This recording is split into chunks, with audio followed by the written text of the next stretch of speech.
Welcome back to another episode of Two Marine Dads. We talk about the journey of life, politics, kids, and family, as seen from the perspective of two United States Marines. Good morning, good afternoon, good evening, wherever you are, whenever you are. Welcome back to Two Marine Dads podcast, episode 22. And we're going to kind of go back to the way we started the podcast. A little less structured, a little more rambly.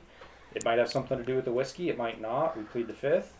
We're going to have a little fun with this one. We hope you guys enjoy it and kind of go along for the ride. Don't worry. We're still going to yell at politicians and, talk about serious shit. And stupidity. But we're going to do it in a non-serious fashion. Exactly. There's lots of different things out there, guys, that have come out this week, but nothing really huge. There's been a bunch of little small stuff, As people have said, it's a slow news week. And, kind of one of the things that sticks with me when common themes, right? Things that I see in the news that are going common themes, whether it's with politics or the social fabric of what's going on, or the culture war, whatever it may be. And there's common themes, right? And one of the things that gets brought up and magnified during Democratic presidential administrations is class warfare. Yeah. Evil rich guy, destitute poor people, and how people are only poor because of the rich guy, and people are only rich because they take advantage of the poor people, and that basic nonsensical argument that does nothing but divide the population and make people hate each other, which is the goal at the end of the day, just to make people hate each other, because then politicians don't actually have to answer for their mistakes or the things they do. All they have to do is convince you to vote for them, and they get to keep their cushy jobs, their paychecks, their pensions, and nothing actually ever gets solved. Because the problems aren't actually what they're telling you they are. Right. They got you blocked out, so you'll vote for them, If they sell this division, they actually make quite a bit of money, so why would they not, But, I'm reminded based off what you just said there about, I got into an argument with a German who had come here to the United States, and he starts talking about how the United States' history is tainted. And I kind of responded by saying, hey, the United States is the first country that I know, right? If anybody out there understands their history. All the things you want to say with German that tells you the United States I did. What would you like to talk about? World War I or World War II? I opened up by saying, hey, I always want to go to Europe. And I finally made it there, actually, after this conversation. But I've always wanted to go to Europe, see the churches and see the aqueducts and see the, cobblestone roads that are all 2,000 years old and whatnot. Roman roads, yeah, And he's like, I was like, America's history is quite short by way of comparison to Europe. You see a building that's 200 years old. You're like, whoa. Buildings, right? Because the ones that were older were either burned down or weren't built yet. Right. But you go to Italy and they have a Colosseum there that's 5 millennium old or whatever. Shit that was built in 1200 AD or whatever. Right. You go to Egypt and there's Right. America just doesn't have it. We haven't been around that long. And so I started off with a conversation with that. The people that built shit before then didn't usually use concrete or stone. They made mobile homes by way of comparison. TPs. He says mobile homes. Sorry, John, that's only Florida. Florida's got mobile homes. And then the tornadoes suck them right up. We're good. But no, I digress. But he starts talking. I said, hey, I want to go do this. And I said, America's history is short. And he goes, yeah, and tainted. And I bowed up in his little German face and told him, I said, there's planes leaving for Frankfurt every day. If you don't like it here, you can get on an airplane and leave. But his, my point was that, America allows you to keep what you earn. And for the most part, we get taxes, but you get to work as hard as you want and be as successful, right? You have the most freedom for business, a lot of freedom for business here. But what really, at the end of the day, it wasn't that America was better. It was that he never understood that he was employed. And I think I even said this to him. I said, look, I feel employed, not exploited. My boss, is a rich guy and he does, but he has risked everything to put me here. He has bonded this contract. You're here because of him, and I feel employed. I feel like I can feed my family. I don't feel exploited, but that's how I view the world. There's no division there. I don't feel different than him. Right. And that's the exploitation kind of thing is when you're at a stage in life and you're unwilling to make changes. And I'm speaking of this as somebody who's done it now. When you're at a point in life and you're unwilling to make changes because the changes are difficult, it's way easier to sit in your shitty 9-to-5 job or, maybe 7 a.m. or 6 a.m. to 6 p.m. job, whatever it may be, You're going to sit in that job. It's easier to bitch about it and go get coffee and complain to everybody about how much your boss sucks and, you know, how the hours work and how we had to work on a Saturday and maybe a Sunday and how I have to travel. It's easier to bitch about that and put that off on somebody else, that the only reason that's happening because it's somebody else's fault, than it is to nut up, take control of your own life, and be successful and fix in your own business. Right. Because you can show up to that 6 to 6 job, 9 to 5 job, whatever it may be, and only give it 20% effort and still get paid for a while. It'll take a while for people to figure out. And if you're real clever, you can go your entire career. God knows I've worked for plenty of people who are clueless. That, not necessarily that they were clueless, but they were lazy as fuck. But they knew how to game the system. They knew how to make it look like they accomplished shit, but they just rode on the backs of everybody else, kept their head down, and they went 30 fucking years, got a nice little fucking retirement gift, and off they went. And they never actually did much of fuck all. Might have had 1 or 2 good accomplishments, things to pat on their back, but which they would tell everybody they did. They sure as fuck let everybody know they did those 1 or 2 fucking things. But when you look at the grand scheme, they didn't do the hard work. They never pushed things forward. And those kind of people are what make it easier for everybody else to say, I'm only here because my boss keeps me here. Right. And that's bullshit. You can pack up and go, especially right now, you could pack up and go to any other fucking job you want. Right. But that's hard. That takes effort. And most importantly, it's risky. And it takes work. Effort, like you said, It's risky. It's not safe. It's safe to sit at this job you think that's guaranteed, which it's not. Because people lay you off without a fucking second thought. Well, and the economy changes. There's a shit ton of reasons why you could be out of work tomorrow. Like you, right. You know, you throw a chair through his face. Whatever. You don't you don't toe the line. You know, you call big important people out for their bullshit. Yeah. They'll throw you under the bus faster than anything just to save their own job because that's their security. Right. And that security blinds people to the opportunity that awaits them out there. And what you see is politicians feed off of that. They see that. They know that people think like that. So they just feed you the bullshit you want to hear about how you only have to work 60 hours a week because your boss is playing golf. Right. Or that you can't, that you're unable. Even if you wanted to, you couldn't do it. Right. Which is complete bullshit. You can't. That division, that class warfare, if you will, is the prime tenet of the Democratic policies and everything they do. Right. And you can see it right now. You know, Biden was talking the other day about how his tax increases, you know, it's not going to keep the rich guy from his second or third home or his private jet. In that they don't pay taxes. And you know what? Biden's 100% right. It's not going to stop those. But you know what's going to stop them from doing? Hiring 50% more people. And then he doesn't talk about the outsourcing that happens, because if it's cheaper for my money to make me more money in China or in India or in South America or Africa than it is here in the United States, that's what I'm going to go do, because that's what the bottom line, that's what the money demands. Yeah, and it's 100% because there's an outfit online called Fiverr, and I use it quite a bit to do a lot of design work, artistry work, right? Because it's freelance. Yep. And I've used I would say 60 to 70% of the time I use it, it's some dude in fucking Bangladesh. Or there was some guy in what was it? It was Botswana. He was in Botswana. Like, and I knew that. Where's Botswana? I had to go look it up. I don't know. It's some guy on the internet. I like to think I'm halfway decent at geography. Paid him like $25 to do a couple of quick little designs for me, and he was half the price of somebody in the United States. He responded to me in 4 minutes, which in Botswana time was 2 a.m. Wow. So he knew when the demand was awake. He made sure he was awake for it. He was willing to do whatever it took to get the money. He worked all day and stayed up. $25 to him was worth more than $1,000 to the fucking guy in the U.S. who wanted to charge me $100 for the same work, and he wanted 5 days. And so there's a certain limit to doing shit locally and feeding your own and doing stuff inside the country.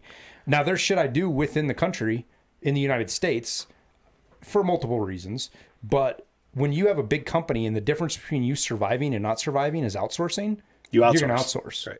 Because if you don't have a company at the end of the day. Right.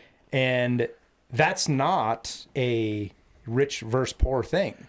No, that is a politician doing shitty laws kind of thing. And that's what, the biggest difference between Donald Trump and Biden, or Donald Trump and Obama, or Bush and Obama. Like if you really put those people, I mean, in my adult life, those are the ones I remember. and Biden in one boat and Trump in another. Yeah, true, but as far as their tax plans, Bush, gave us a tax cut and he gave a stimulus check, and then Obama did the same thing. I'm sorry, Obama raised taxes and then reached into my pocket to pay off the debt, and then along comes Trump and he lowers the taxes and he never reached into my pockets. Trump. Let's not fucking not until 2020 here. Trump, and it's the Republican Congress as well, but Trump wasn't good on spending either. No, he spent money like a Democrat, but the point is though, he lowered taxes, which created just tremendous, insourcing. Instead of spending more money and raising taxes, at least he cut taxes and put more money. And that's the thing we talked about it last week is the net increase.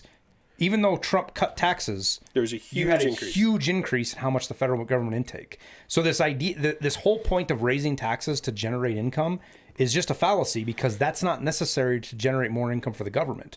Cutting taxes generates just as much as raising taxes.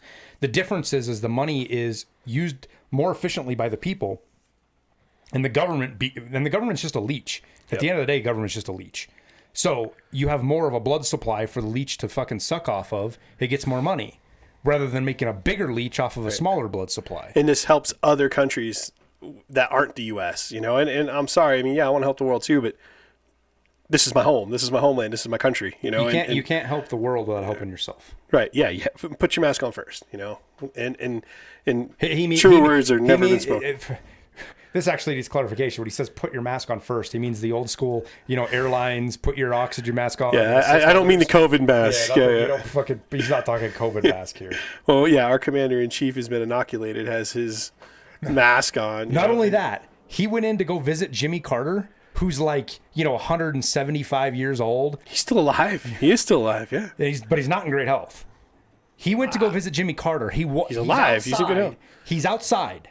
President Biden, who's been vaccinated around all of the Secret Service and all of the secondary staff who have all been vaccinated, is wearing a mask outside.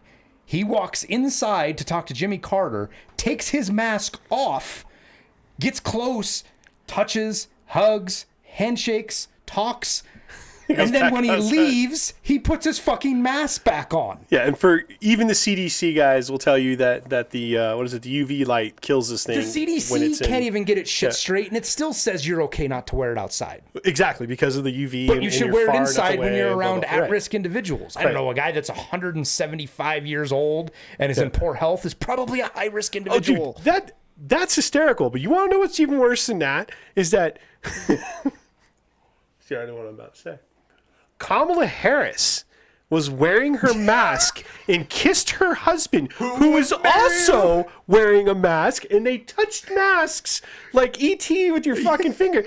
And they're married, okay? If they're not snuggling at home or they're not sharing drinks, taking a sip. They're both vaccinated. They're married. Right. They're outside. And they're let's touch masks and show the world how woke we are. How dumb can you fucking be? Man. Right, virtue signaling. And don't get me wrong. I'm not saying that you shouldn't ever wear masks. No, that's not my point. But we're healthy. Fun. We're poking so much fun at you the have a married couple who... I would have more respect for them if they would have kissed normal. Maybe it's because they don't ever actually kiss, and this was they were how do we do this? We're just married for the whatever, the prestige. I don't actually want to touch your lips, so this is a perfect chance for us to kiss. Perfect protection. I wouldn't want to kiss Kamala either. Who knows where those lips have been? I know where they've been. You've known where you've known it. It's the fact that you know where Brown. The places that you know where they've been. Where else have they been that you don't know? That whole thing about this is told you in middle school about think about the girl you've kissed and all the boys she's kissed, and you've kissed all those boys. You've kissed 100 boys. You're no. Never touching Sally again. Never touching Kamala again.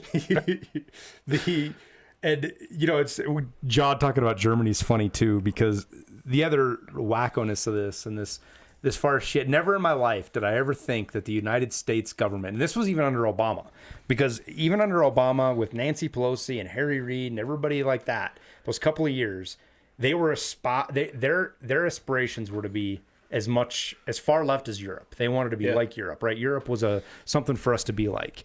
And here and behold, Joe Biden, we're not even 4 months into his presidency, and he's already gone farther left than Europe is willing to handle. Yeah. This week he talked about how they want to waive the patent protections of the COVID vaccines of all the major manufacturers so that they can make generics. And of all people on the planet, Angela Merkel out of Germany, which we were making fun of Germany earlier, says 99999. We will keep our patents. Who would have thought the Germans would have beat the Americans to more freedom? Yeah. Not this guy. So yeah, Biden wants to basically say that, Pfizer or Johnson & Johnson or whoever it is, their patents that they own to their intellectual property, they're going to waive the patent rights so that, some fucking random company in China can make a generic that might work, but probably not. Wait, you mean China has influence over our politicians? Yeah. What? Specifically our politicians. Specifically ours, yeah. Especially now. But so, yeah, the Biden administration's floating this thing about waiving patent protection. Intellectual property. One of the cornerstones of what makes the United States what it is its intellectual and private property. Right. And you can hate on pharmaceuticals all you want, but you know what? None of that shit would exist if they didn't dump their money into it. And so you can pick the world you want. You can pick the world where pharmaceuticals get rich off of their drugs, or the world where we don't have drugs. It's your choice. But you can pick them.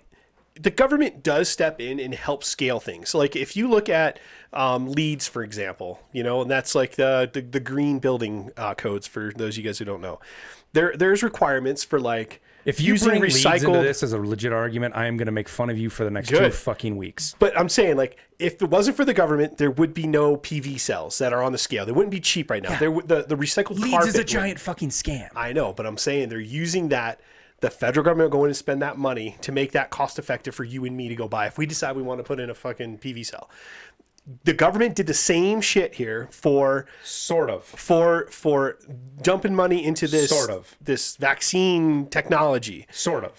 What right does the government have to say you have to give this away? Well, they invested money into what it. The government did, and this is how governments. You can argue. This is a great argument for governments, right? Right. The technology required for the vaccine for the coronavirus, primarily the Pfizer vaccine, was basically college, university, super experimental. Mm-hmm. They could do it in a fucking laboratory. There was no large scale, and it was going to cost billions of dollars to scale this up. Yep. And there was no reason to until the coronavirus hit. And what the government provides is a guaranteed paycheck for these corporations to take no risk and generate a vaccine that could save tens of millions of lives. Yep. Maybe cost a few, but do it at no risk. So let's go do it. And that's where the government steps in. And that's where anybody left, right, or center that wants to argue for government, they're right there is a perfect argument for it. Yeah, that's where they excel. Yeah. But without the private company, it doesn't matter what the government does. Without that private company and its resources, its people, and it's willing to drive innovation through profit, right? This would not have happened. It wouldn't have happened, yeah. Be it at the university or be it in a private company. Period.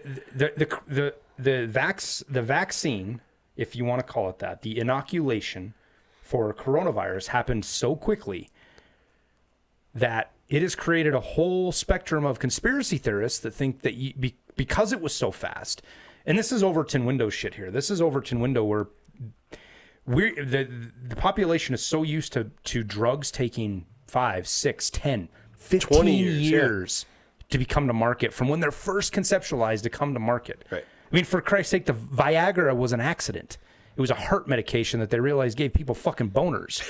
I did not know this. Yeah, it was originally, that's the original intent was fucking heart medication. And they went, oh, fuck, this gives people boners. We can sell this. You don't want to know it's natural? 80-year-olds walking around with boners. Sorry. Fucking hang a coat off of. Take his top hat and he doesn't have to put it up anywhere. Hello, my darling. Sorry. But that's what people are used to. But the only reason it takes 15 years is because the government's red tape, and some of it's good. I'm not trying to say that it's necessarily bad. I think it is. I think the system has gotten too far afield of what it should be. That was one of the few things it's that not Donald protective Trump anymore. Now really it's just well obtrusive. Hence, Trump passed the right to try. Right to try, yeah. That's huge. Gives you and me the right to try experimental drugs. People that are, people are never going to give Trump for, but somebody who's on their deathbed can try whatever the fuck they want now. They don't have to wait for some bureaucrat in the FDA who's eating his fucking sandwich while he's looking at a dead body. Right. He fucking to say, okay, it's okay for you to use this drug. No, fuck you. It's my body. I'll put whatever the fuck I want. I'm going to fucking die.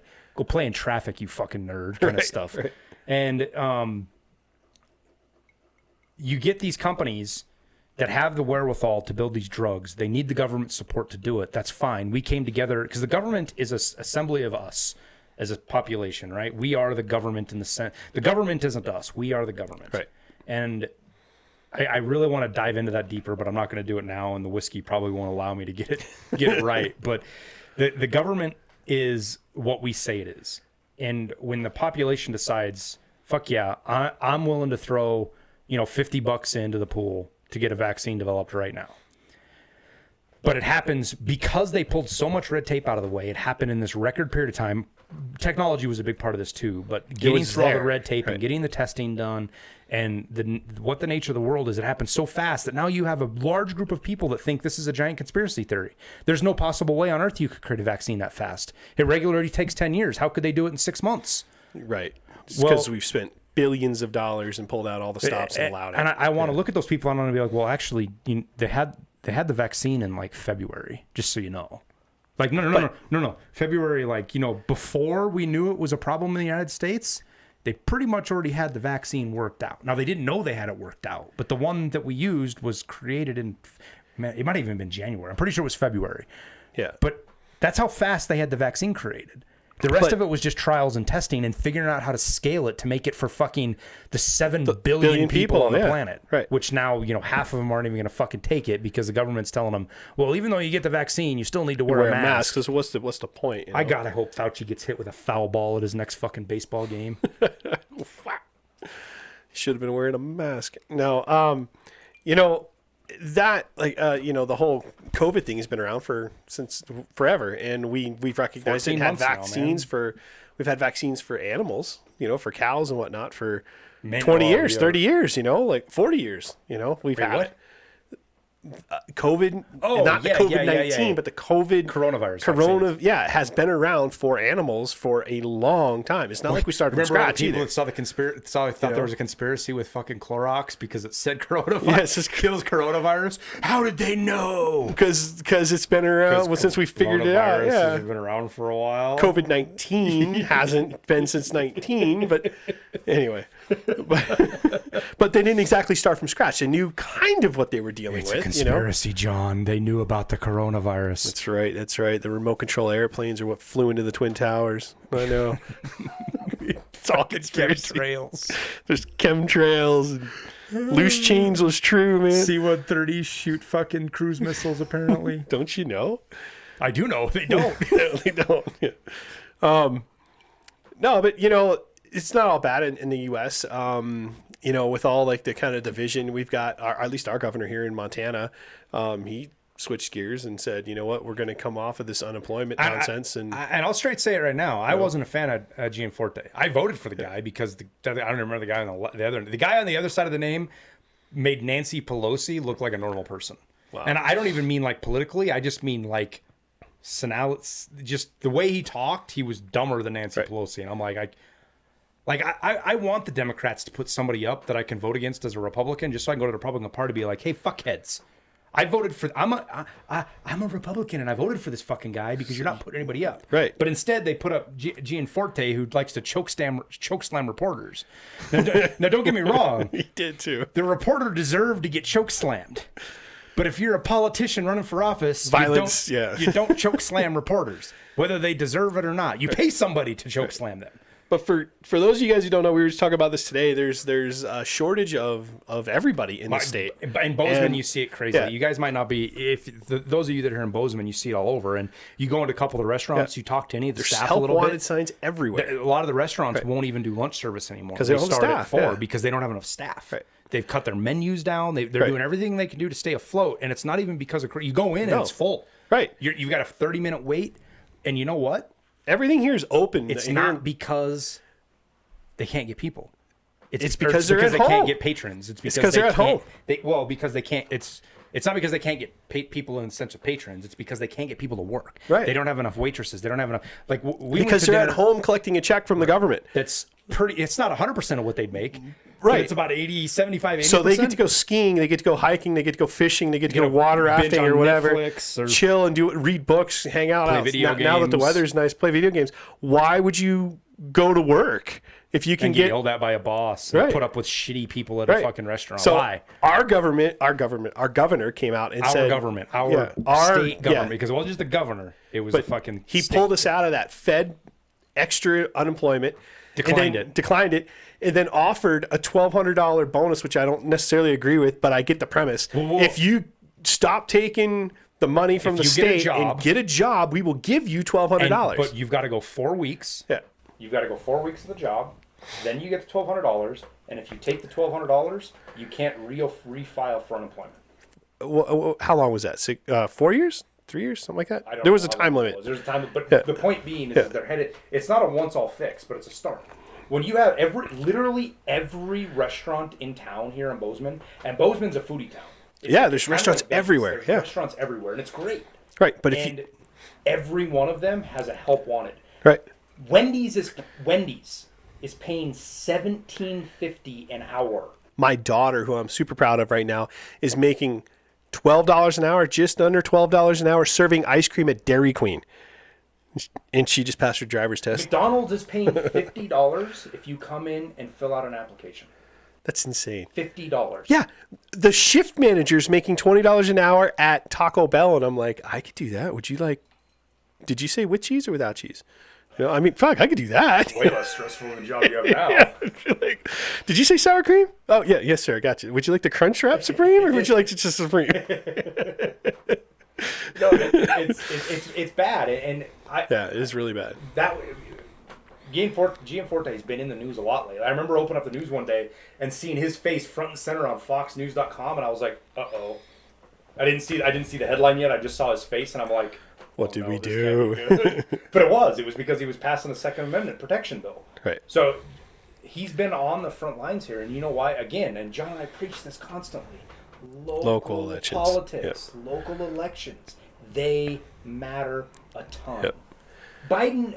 Biden doesn't know his ass from a hole in the ground, and he's not going to be able to affect your life in any great deal. And they're going so far left of field of what they're doing. Even the Democrats are like, no. That when literally Europe is telling you, no, that's way too far left. When you've reached that point and that comparison, it's like, all right, well, I think maybe it's time to worry about shit at home and in my local area rather than what these fucksticks are doing in Washington, D.C. Right. And that's the whole thing, is understanding that what affects you and your vote does count, over in my home state of Florida, the governor there, he's like, well, DeSantis, Amazing. he just turned loose of all COVID restrictions. That means masks, everything like that. And he left it up to the people, right? And the left, these mayors within cities there in Florida are going, he told everybody, there's do no what you mandate want for masks, but if you're a restaurant and you want to make people wear masks, go ahead. You can do it, Right. and nobody can attack Right. you for But it. he took the power away from the state and gave it to the individual. Said, if you want to do this, go ahead. If you don't, go ahead. You do you. Please look up what liberalism stands for. Right. And these mayors came out and they were like, he just wants to power grab. And you're like, he turned the power loose and gave it to you. And you're accusing him of... So basically it goes back to what Boyd taught me a long time ago, a guy with like one tooth and one eye. He was like, look, the moment you're doing something right, everybody runs you down.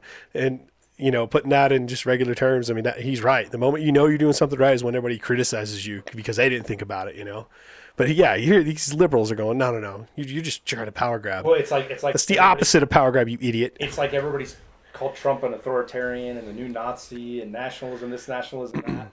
And then all of a sudden, out of nowhere, they want Trump to use the War Powers Act for the fucking coronavirus. And it's like,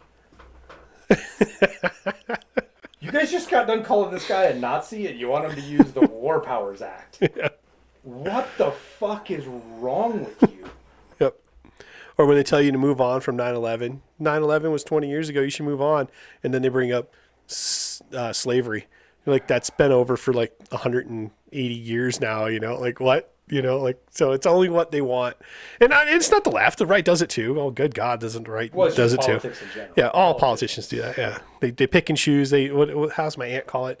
Their cafeteria about what they want. You know what I mean? It's not just one meal. They can pick and choose what they want. It's nonsensical now. Yeah. I mean, Sarah Silverman's one of these far left-wing fucking comedian. Like, she was funny. I'm not going to get you wrong. I'll admit Sarah Silverman was funny. Now she's just a giant pain in the ass. But she literally comes out, and Caitlyn, yeah, okay, I said it right. Caitlyn Jenner is running for governor of California with Gavin Newsom getting recalled and stuff like that. Yep. And she's running on a Republican ticket, which is fine. Yeah. Whatever. That's California's politics. I don't agree with most of what she is. I'm not going to defend what she is, but if she wants to drag California a little bit back right, and maybe she's willing to do the work. I don't care that it's a chick with a dick. Well, it's not a chick with a dick anymore because she got it cut off. I don't care that it's a dude that got surgery. Whatever. If that's what it takes to get Californians to realize they're fucking retarded. Yeah. And if you're a Californian, I don't apologize because y'all are fucking retarded. Yeah, but a lot of those guys are really, really hardworking, and they're not. It's just that so many people have been bought. It's ridiculous. The overwhelming majority of the guys there are great. But the whole idea of John's talking about cafeteria, the politics of just picking what fits and attacking people. Sarah Silverman accuses Caitlyn Jenner, who is a transsexual, of being a transphobic. And do you want to know why? Sarah Silverman accuses Caitlyn Jenner, formerly Bruce Jenner, of being a transphobic. Because the Olympic gold medalist of Caitlyn Jenner, I'm trying to measure my words here, understands the difference between a male athlete and a female athlete and said so publicly. And it's not fair. He's an Olympic gold medalist, the tippy top of the A-list. John said it right, because when he was an Olympic gold medalist, he was a he. He was a he, yes. Now she is a she, and she is saying no to... It's not fair. No to transsexuals getting into women's sports. Could you imagine if you were to suggest that women take testosterone to join the male team, how unhealthy they do. That's the problem. They do. So I didn't think that was the thing. Is that really? Well, here's the problem, and this is the irony of it. It's against the rules for men to take testosterone. But it's not okay. It's juicy. Right. That's kind of my point. But trans women can take testosterone to compete. I did not know that. I thought it was just the other way around, where it was males taking female hormones. You don't see anything about it because a woman who grows up as a woman and tries to become a man is never going to be able to compete with a man on an athletic level. Ever. Maybe that's why you're not seeing it. But yeah, but he got called. They have to make modifications to the rules where it's against you're a man. Gender doesn't matter. Right. Except that if you're a man, you can't take testosterone. If you're a woman, you can. It's okay. But gender doesn't matter. But these drugs, it does matter. But if you're a cis anything, how dare you? How is it not bigoted for a cis female to say a trans female is transphobic? You lost me at cis. Sarah Silverman is a woman, right? Who was born a woman? Can we assume that anymore? Well, I don't know. Maybe I'm the bigot here. Even if it's true, are we allowed to even say shit like that? But so she accuses a transsexual of being transphobic. That ranks right up there with calling Tim Scott Uncle Tim or whatever. The only reason it's getting traction is because Caitlyn Jenner did the fucking interview with Sean Hannity. Right. You might as well have just gone on Rush Limbaugh or Glenn Beck or fucking Dan Bongino. I mean, of all the places you're going to go, and I understand it's politics, right? Yeah. She's looking at the biggest audience, the whole bit, right? Exactly, and she knows that she's not going to win with the left. She might as well go for the right, and she's going to get a lot of attention because she's a transgender on the right side of the aisle. And right. They're going to start. Wait to see what her fiscal policy and some of her other shit is, whether it actually is or not. Right. And it's not just these platitudes. Yeah. Well, not platitudes, but what'd she call herself? Something disruptor. A passionate disruptor, I believe was her term that she used. Fucking, you could say the same thing. Compassionate disruptor. You could say the same thing about AOC, and it's not a compliment. Yeah, but no, those are her words coming out of her mouth. So anyway, but if she wants to go into that and throw herself into the mire, that is that, and then whatever. She's got my vote if she can do a good job. I don't care what she looks like or what she's got between her legs or whatever, you know. You're not in California. She doesn't have your Like, still, she's a conservative. If she's a conservative, then she's got my I'm not sold support, yet. you know. I'm happy to hear what I've heard so far, but I'm not bought Right. yet. I think it's political theater. We'll see. Arnold Schwarzenegger ran as a Republican, and he's not a fucking Republican. No, he was a rhino. But he ran into the. She's going to figure out the same thing he did. That it's just such a huge state, and there's so many moving parts that it's very difficult to change. Ben Shapiro you know? says it best. If you're a Republican, and I don't know if the stat's still true. I've quoted it a bunch of times. It might not be true anymore because many people have left California, but there are more registered Republicans in California than Texas, or at one point there was. If you are a registered Republican living in California and you're fucking miserable, move. Go turn Arizona red. Instead of Montana being purple, make it red. Go counteract the fucking potheads in Colorado. Yeah. One Republican's got to count for at least 4 potheads in Colorado. Because the others, they won't show up, yeah. So, if you're miserable in California, leave. Don't Right. stay there. Do what everybody else is doing. Find a way to get the fuck out of that state. Right. And it's not hard. People make you sound like it's hard. It's not hard. You can leave. You can move. I've moved across the country for less than $2,000. You can throw that on a credit card, and I guarantee you'll save that in your taxes in the next Right. year in any other fucking state other than fucking New York and New Jersey. And if you're moving from fucking California to New York and New Jersey, there's something wrong with you anyway. There are people who have walked from coast to coast, you know. But, you know, so talking about elections, but I mean, like, what was it? Arizona that's doing the election? Yeah. So Arizona's looking at their elections and They're saying doing the audit, right? they're doing an audit, making sure everything's copacetic there, and they're getting accused of being racist. Yeah, the Department of Justice Yeah. has threatened Arizona for auditing their election. And their premise is civil rights violations. Right. So here's the gist of the story. Arizona has brought in a third-party private company, Cyber Ninja. Cyber Ninja, to audit their election. So that there's no monkey business, right? There's no political theater, nothing like that. In order to verify votes, Cyber Ninja has to canvass people that have voted. Yeah, they knock on doors. You'll ask questions, right? Yeah. The Department of Justice has said that is voter intimidation. But here's the kicker, though. They're not voting for like another year. Like there are no votes happening. So let's boil this down. Maricopa County, which was one of the it's why Fox News lost like 30% of its viewership, is because they called Arizona, with Maricopa County being, never mind Pennsylvania, never mind Georgia, Maricopa County was probably one of the most legitimate, really weird, fucky things that happened on election night. And not trying to say that there's election fraud, but there needs to be answers. We need to know why what happened. Right. Not necessarily that it was wrong, but you need an explanation. Right. And then if there is fraud, you figure it out. You see a UFO and they say it was swamp gas, reflecting Venus's light on this and that. And in reality, it was just a Chinese rocket crashing to Earth. It sounds like bullshit, but legitimately refracting light off of swamp gas from Venus could make you look like a UFO, right? Right. Now, people might not believe that, but at the end of the day, and it's a throwback to Men in Black, if you didn't know. But fucking swamp gas. At the end of the He's got the little. At the end of the day, there needs to be an explanation. So instead of allowing somebody to do an explanation, they're blocking it. Now this is a Department of Justice run by a White House who has no problem lying every day when they come out. Oh yeah. They literally moved a bunch. They just took pictures of one of the detention centers for children, and a Democrat came out and said.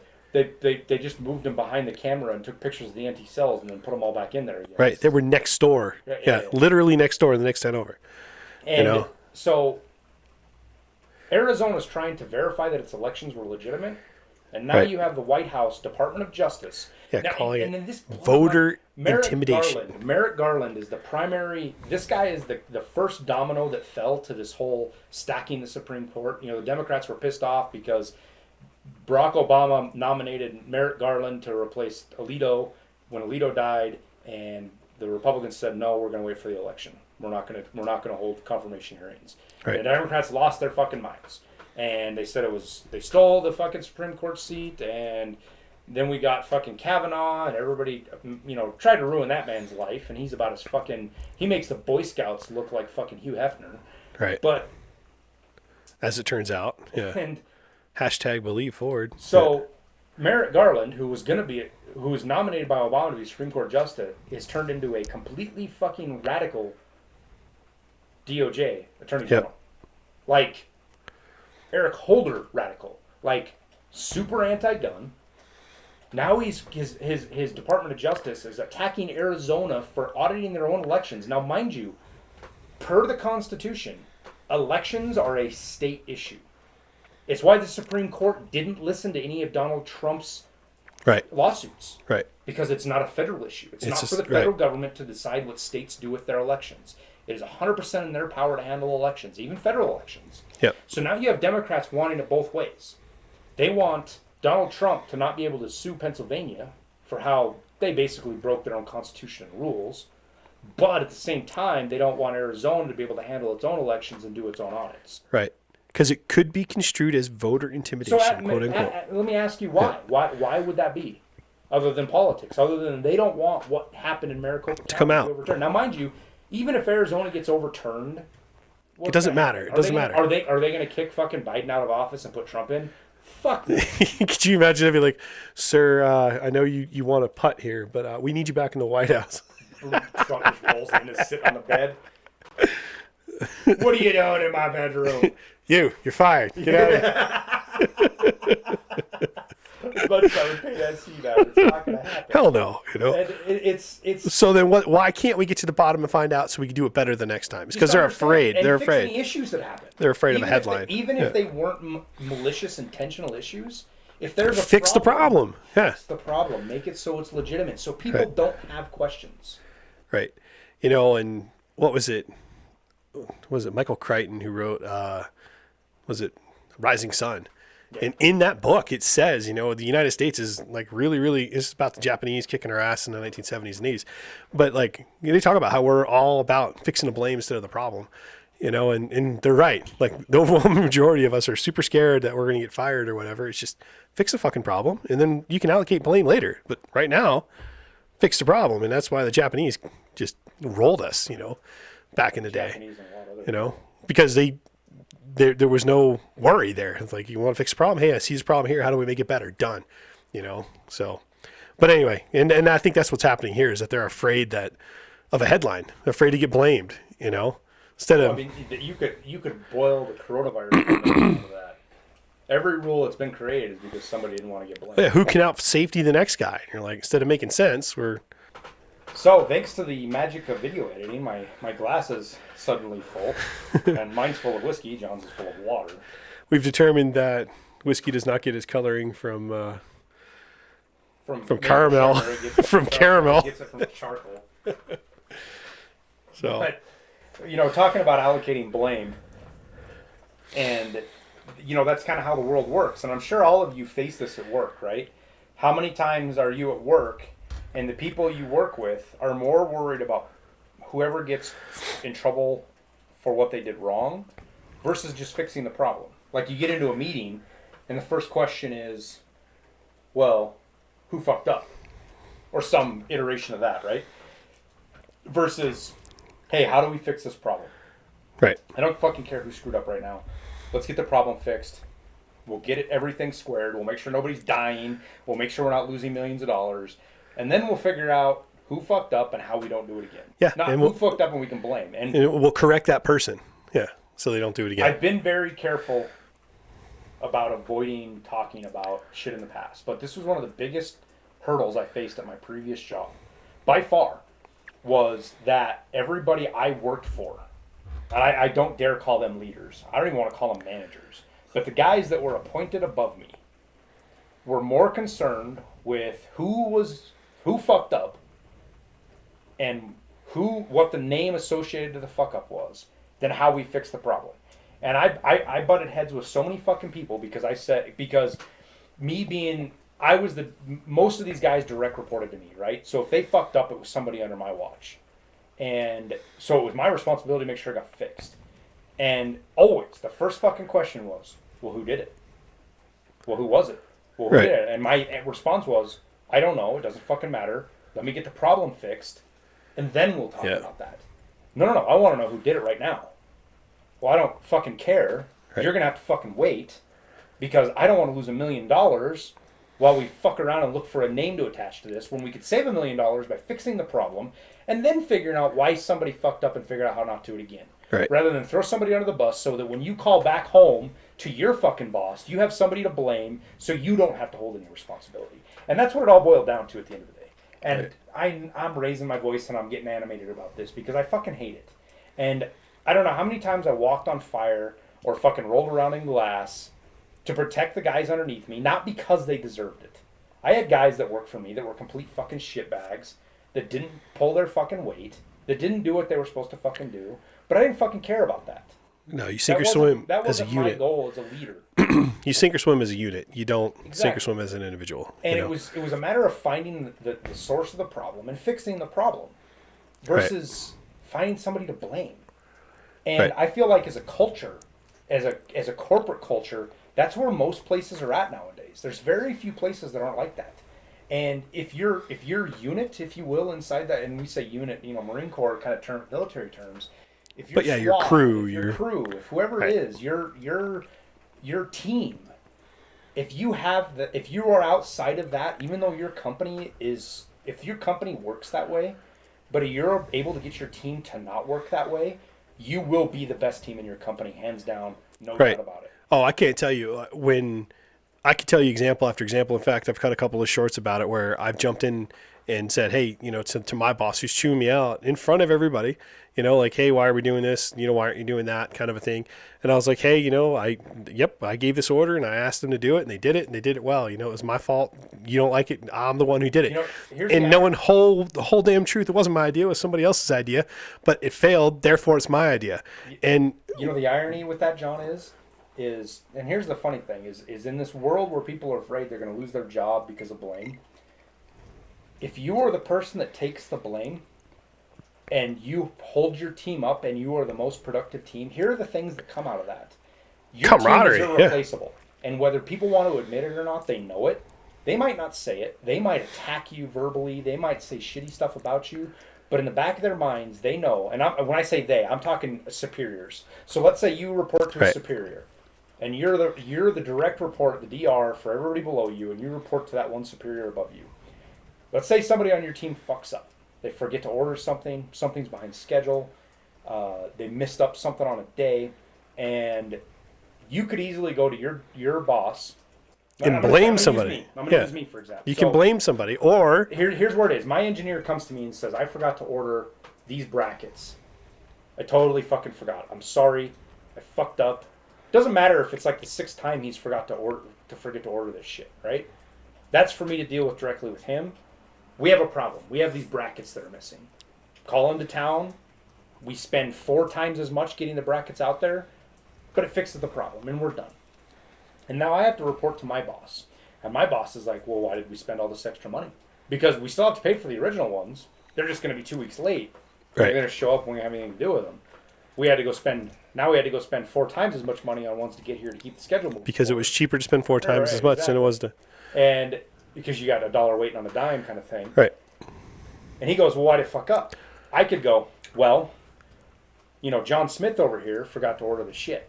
Right. And that's normally what happens. John Smith forgot to order it. It's not my fault. John Smith forgot to order it. What I made an effort to do was I would lay down in front of the bus. If you want to put it that way. And I'm not trying to make myself sound like a hero. It's what leaders do. If your success... An example of what good leadership leads to, right? Good leadership is your successes are your guys and your failures are yours. And you, the leader. There's a big story. There's a bigger story behind this. Because what would happen is I would say, I fucked up. I told him that these things... And I would straight be lying. And you can fault me for that. I don't know if I could 100% defend the lying. But I would say... I told him we didn't need these parts for 2 weeks. So he didn't order them on rush. And they're late. It's my fault. We got stuff coming. We'll move forward. We'll deal with it. And I would take the ass chewing. And mind you, being a Marine, the best ass chewing I got out of anybody at the company I used to work for was somewhere between the scribe and the squad leader at boot camp. Right, because the whole time they're yelling at you, you're thinking of ways that you're going to kill them. Not the ways that you're going to, but you would. Yeah, you're like, well, like it's just saying George Madison, or no, not Madison. You're looking at this guy. Be polite, be cordial, but have a plan to kill everybody you meet. And when they're yelling at you, you're just looking at them like, you realize Well, and you're who you're realizing, fucking with. This You know? beta male has probably never gotten to a bar fight in his entire fucking life. Right. His wife's a bigger man than he is, kind of thing. That's where you're kind of Right. at. She drinks whiskey and he drinks fucking Smirnoff Ices, kind of story. Zima, something different. But what do you earn? You earn your respect of your men. And that's what I'm getting at. Yeah. 'Cause this is where this leads to. Huge. Because you do this. And it might take 3 or 4 of these Right. events where you're not seeing any progress. But what happens is because you're doing this, your team starts to excel. They start to exceed. Because your guys aren't worried about failure. They're worried about success. Right. They're not afraid of screwing up and getting yelled at. They're scared of not being as good as the guy next to them. Mm-hmm. So everybody's striving to be better than the next guy now. And you're still going to have a couple of shitbags that drag the bottom, and you just deal with them as they come up. You always But have your those. team is going to be better than any other team there. And because of that, you can literally walk into your boss's office, take a shit on his desk, and tell him to fuck off. And he's not going to do anything to you because you're the only reason he still has a job. If they're smart. He's dependent upon you Right. for his career. Right. No one's advocating you should go orangutan on your boss's desk. Well, no, that's throwing food. Oh, I'm sorry. My bad. Yeah. I'm saying go donkey. Go donkey. But you put this, I've got a book coming out here pretty quick here in the next 2 months or so. And, Tyler helped me. Shameless plug. Yes, shameless plug.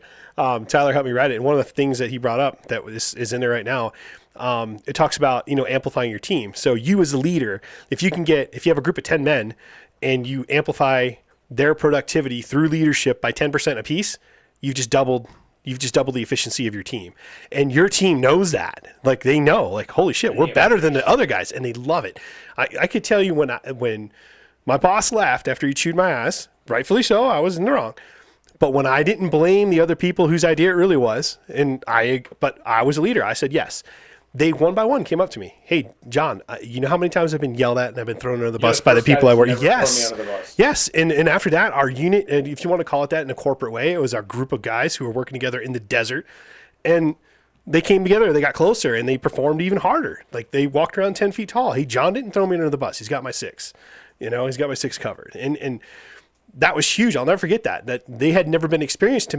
They've never experienced that. And that's just kind of how I was raised and how in the Marine Corps amplified There's that. two sides to that coin, because at the same time, and we made money. You don't throw your men under the bus. Right. You still hold them accountable. Of course. Yeah. That's not to say you're a pushover. And that's something a lot of people don't understand is you might take the gruff from the above, and it's kind of this whole, shit rolls downhill kind of deal, but you don't come yell at them because your boss yelled at you. You go talk to them and steer say, the ship. Hey, you fucked up here. This was fucking awful. Right. Now, is it because they had a genuine effort and it was just a bad call?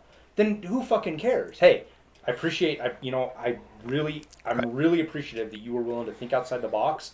This didn't work out this time, but I don't want you to be dissuaded from thinking outside the box again. Right. Keep that up. That is good shit. Good initiative, bad judgment. It could work. It could work. This could not work 5 times, but the one time it does work, it's going to pay tenfold for the ones that didn't. Absolutely. And but maintain that. At the same time, if that person did something because they were lazy, because they didn't show up to work on time, you hold them accountable. You say, Correct. hey, you can't do this. No, you got a whole We're team waiting here. on you. Right. You got a whole team waiting on you. If you're going to show up late for work, you're hurting everybody around here. That's right. And I want you to stay here. I want you to be part of this team. But if you're not going to be accountable and you're not going to show up on time, I'm going to have to find somebody who is. Right. You got to build a meritocracy within a team. And, and I think Elon Musk has done a great job of that. I think he's, it's not fucking believable. And he's the thinking extreme in some senses, but you don't do what Elon Musk has done without having people who are committed to the cause. Which starship was it in December? Well, the first one we ever did, Starship 9? SN9. SN9, serial number 9. They just landed serial number 15 5 months later. 6. Almost 6. Who cares? That's one a month, damn near. Like, it's exactly one a month. Like, he's iterating and landing these starships once a month. Right. You can't get. How long did it take us to develop the space shuttle? Since 1969 to 1980, so 20 years to do one. Shuttle still was a fuck up. Right. And here we're iterating that quickly, and that Saturn just missile. But he's told his team, go do this. Oh, it blew up. Oh, well, we got our data, didn't we? It fucking literally blew up, and he went, "Fucking great job, yeah!" And tweeted it, and then went and smoked a bowl with Joe Rogan. That was way before with Joe Rogan. He's already got a Texas at that point. He'd already got everybody. I'm joking, but yeah. And I mean, you're gonna start calling two Marine dads the fucking SpaceX simps, but if you don't know what simp means, go Google it. That's what Google's for. I'm not gonna go fucking explain it to you. It's a newfangled little kid term, but it fits in perfect for this. Basically, cheerleader. It's basically being a cheerleader for SpaceX, and SpaceX needs cheerleaders. It needs people to believe that SpaceX is fulfilling the dream of every little kid in the 90s who wanted to be an astronaut. Hell yeah. When you ask kids nowadays, and this is so fucking ironic for me to talk about, because I was the same one. You talk to kids in the 90s, what was the number one job they wanted to be? Astronaut. Mm-hmm. That was astronaut or pilot. Yep. But it was mostly astronaut. My son wants to be a Marine astronaut pilot. Let's do it. It wasn't too bad the kid's colorblind, but yeah. Poor guy. One job. The one job. The number, if you ask kids nowadays what their number one favorite thing to be, and it's number one and number two, and it's kind of interchangeable, but it's YouTuber and content creator, right? So somebody who wants to be on YouTube making content, or Twitch, playing video games and doing shit. And that's why it's so funny, because that was me. When I was a kid, I wanted to be an astronaut. And I've always loved space. Yeah, I had little models hanging from my ceiling. The fact that I ended up flying on airplanes, C-130s, was unfucking. The story to that is unfucking real. And now that I am a YouTuber content, I'm literally checking both of those boxes. It's ironic, but at the end of the day, Elon Musk is fulfilling that dream. He's going to make kids want to be that person that does that. Go to Mars, And the reason this is important is because SpaceX yesterday landed SN-15. So they went SN-9, 10, 11. 9 kind of landed, 10 belly flopped, 11 hit hard, exploded. 9 didn't land. 9 controlled crashed, but it was at least right. It was pointy vertical, end up, flamey end down, exploded when it hit. Yep. SN-10 just straight belly flopped into the ground like a sumo wrestler and was a giant fireball. Which 11, was really cool and really expensive. Some people want to say hard landed. I still say control crashed because it bounced. When it hit, and then, it bounced. Yeah. And then 10 minutes later or 5 minutes later, exploded. Yeah. So because of that, they made iterations, and 12, 13, and 14 were scrapped. They didn't even launch them. They went straight to SN-15. SN-15 launched into clouds, into cloud cover, no viz. Shit, it was 1,000-foot cloud cover, which means depending on what your pilot class was, you could or could not land at an airport. Right, it would be VFR. Mind you, here's a rocket that flies up to 15,000 feet, turns off its engines, free falls like a skydiver. Turns. Then does a flip maneuver with rockets and lands itself on a fucking, like 100-foot by 100-foot pad, maybe. And it landed on the pad. It landed a little to the right. On the fucking pad. Might have squished a sprinkler. Perfectly fucking vertical, square landed, to the point where Elon Musk is tweeting that they might relaunch it. Yep. They're not even going to take it apart and dissect it. They're just going to launch it again. Fuck it. Fill it with fuel. Let's see if it makes it through another flight. Are they going to drag it over to the middle, or are they just going to leave it to the edge? Who knows? But the point is that it went up 15 miles, came back, did all these things, controlled descent, and landed within 50 feet of where it was supposed to. This is on a vehicle that has nonetheless been only in the work for about 2 years, and they are doing things that have never been achieved. Right. The rockets that run this engine, and Elon Musk said this best. And I love it. And I don't think maybe Elon Musk God. I don't think Elon Musk believes in God, but the quote nonetheless is amazing. God himself could only make these 0.5% more efficient. Right, which is huge, guys. That is such. These run 99.5% efficiency, which means they take the amount of potential energy in the fuel and convert it into 99.5% thrust. Which now, mind you, your car motor runs somewhere between 60 and 80%, depending on the engine, depending on what it is. The rest of it's just lost to straight heat. Right. It's completely lost. There is nothing produced. Unless it's in the wintertime and you're blowing. Maybe you get another 5% efficiency because it's heating your cab. So you're not freezing. Yeah. But this guy's team, his progress has created an engine that only God himself could make slightly better. Right. In 4 years, less than 4 years. And meanwhile, the great communist country of China has a rocket that is tumbling through space and they have no idea where it's going to crash. I'm sure we're racist for even bringing it up, but you know, like you can't say the China virus anymore. I'm sure we can't say the Chinese failure of a rocket, but these guys have no idea. This thing is literally circling to the Earth at 18,000 miles an hour in a decaying orbit, and even the United States doesn't know where it's going to land until within 3 or 4. Like, they had to answer the question of, no, we have no plans of shooting this down. We're just going to hope that it lands. That's because they don't know where it is yet. They're like, we don't have trajectory. We can't even sight this thing in yet. Tell me that would be great, though. I promise you, if Donald Trump was president, we would have a rocket and it would shoot this thing down. Blows it up over China. Our rockets are the biggest, the best. They're the most accurate. These rockets were made by Americans. So they're not made in China. Sorry. Our American rockets are going to shoot down Chinese rockets. It's a rocket stage. So it's the early rocket stage of Chinese first space station. They launched it up, and because China is basically a third world country pretending to be a first world country, they don't know where it's going to land. That injected a giant piece of equipment into orbit. Which is awesome. But don't control the descent. So what happens for SpaceX, for example, their second stage rocket, they don't recover. It goes into space. The first stage comes back and lands on, basically a fucking postage stamp in the middle of the fucking ocean. So SpaceX is aiming for the ocean, and this one they're just hoping crashes into the ocean by way of comparison. No. SpaceX is aiming for a tiny boat in the middle of the ocean. And hitting it. And landing on it perfectly.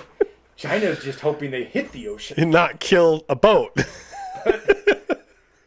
The second stage goes up and it reburns. But what happens is the way SpaceX designs its trajectories is that it launches its orbit so that second stage rocket enters exactly where it's a safe place to enter and burns up and destroys itself, and the parts that fall into the ocean don't hurt anybody. Right. China just says, fuck it, we're shooting it up and it'll land in an ocean. The Earth is covered in like 70% water. It's got to be there. It's like the fucking Asian lady who's getting her driver's license. Good luck, everybody else. What was that, Gone in 60 Seconds? Where the black fella's like, just take it around the block a few times, sweetheart. Good luck, everybody else. Bye. You're supposed to speed up when someone's tailgating. And now we have a rocket that is 60 tons. Yeah. And which most of it won't re-enter the atmosphere, but it'll burn up, right? You're gonna have big chunks of it make it in. Well, even the guys at NASA. And if this thing fucking takes out the roof of your house, you're fucked. Good luck suing China. They're like, well, what is it, 60 tons? Am I saying it right? Yeah. They're saying, well, all 60 tons of it won't impact the Earth. Only most of it, densest parts. Which are, a few pieces that are a couple of 100 pounds. Guys, it's traveling at 18,000 miles an hour. It won't be traveling at 18,000. But even if it's going 9,000. What's terminal velocity? No. Terminal velocity. Once it gets in the atmosphere, terminal velocity. Of a 600-pound piece. This is just me trying. This is being. That's an artillery shell when it impacts. This is me being, yeah, it's like, exactly. It's an artillery you shell. Got something that's 300 pounds traveling at several hundred miles an hour. Like this was going to make a hole in the Earth if it hits the Earth. Your house isn't going to stop you are tag on the toe dead if this impacts you. Like your pink mist, poof. So that's what's so damn dangerous about this. And everyone wants to talk about and church up China and how great they're doing. And oh my God, they're producing more carbon than any other country on the planet combined. To mind you, China is doing today in 2021 what the Soviets did in 1980. Right. The Soviets. Which didn't turn out all that well. I guess, and then the United States fucked up and canceled our space program and hired the Soviets. Mind you, the United States is worried about getting to Mars and how to get there and how to land rockets that were deemed impossible. Mind you, China is still trying to check the box that the Soviets, Soviets, who still's most proudest moment that they launched a dog into fucking space, the Soviets did 50 fucking years ago. And, that's not taking, I don't know how to say it. The best and the brightest, and that's what's so great about the United States, is that the best and the brightest can come here and excel. And we don't give a shit what language you speak, and we don't care what you look like or who you sleep with. What everybody in the government says. Right. We don't care who you sleep with. If you're the best and the brightest, I might make fun of your accent. Venete, amigo. The expectation is you're going to make fun of mine, too. Right. That's the point, yeah. So you can fire back and forth. But, you're going to stand there and be like, well, you know what? Europe has freedom. France has freedom. Really try to schedule a rocket going up 15 miles in Paris. All right. And see what happens, but here in the United States. Even better yet, try to drive to Alaska through Canada right now. You can't do it. Right. Canada tells you to fuck off. Right. Because, coronavirus is super dangerous to the 6 bears that are loose in Canada. Those guys. Yeah. They have gone down off the cliff. It's not even funny how fast. But he was in blackface, so it's cool. He's not a racist. It's cool. He's got white privilege. This is going south. He's got fucking.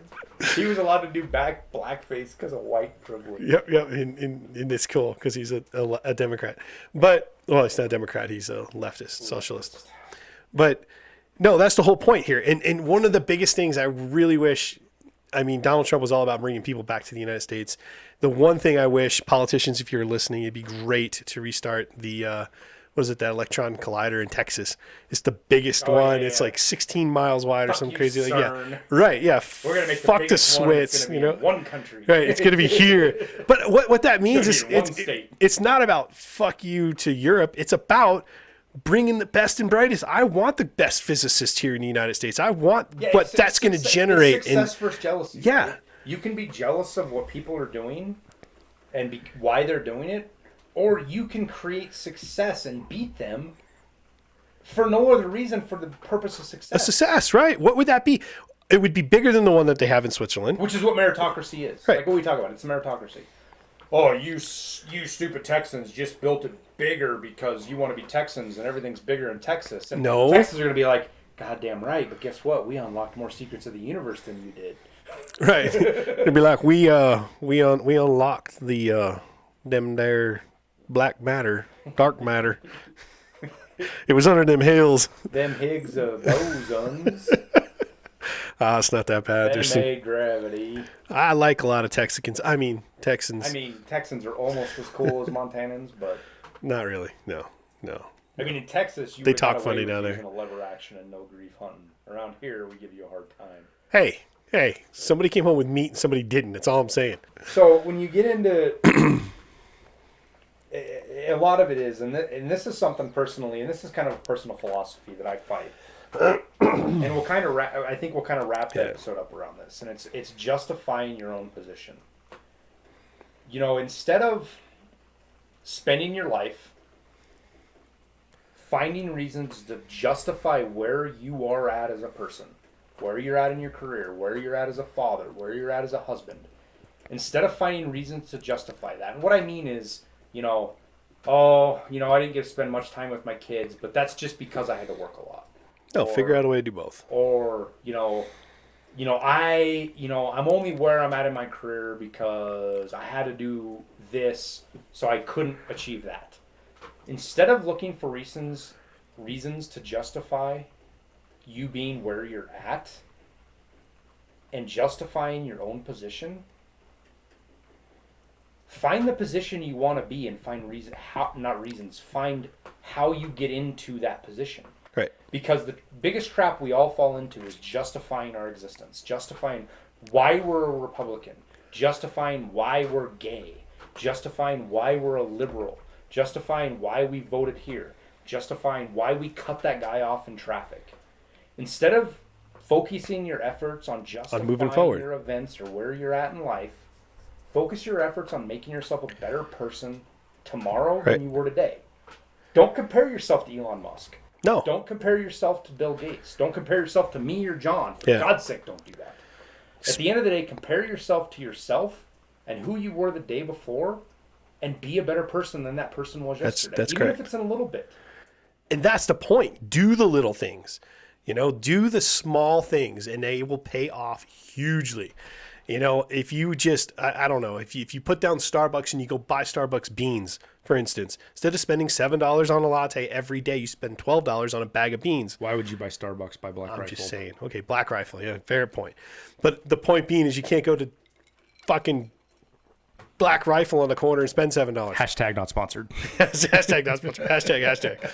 But no, like it's the little things like that. Save $5 a day. Don't try to change your whole life. Change one thing, and at the end of that month, take a look at it and go, what do I have left over? I can spend that money on my mortgage. I can spend that money and pay off my car or whatever. But like that's like $1,000 a month. Guys. Don't sit there and watch the football game on Sunday that doesn't fucking matter and doesn't affect your life. Change your own oil.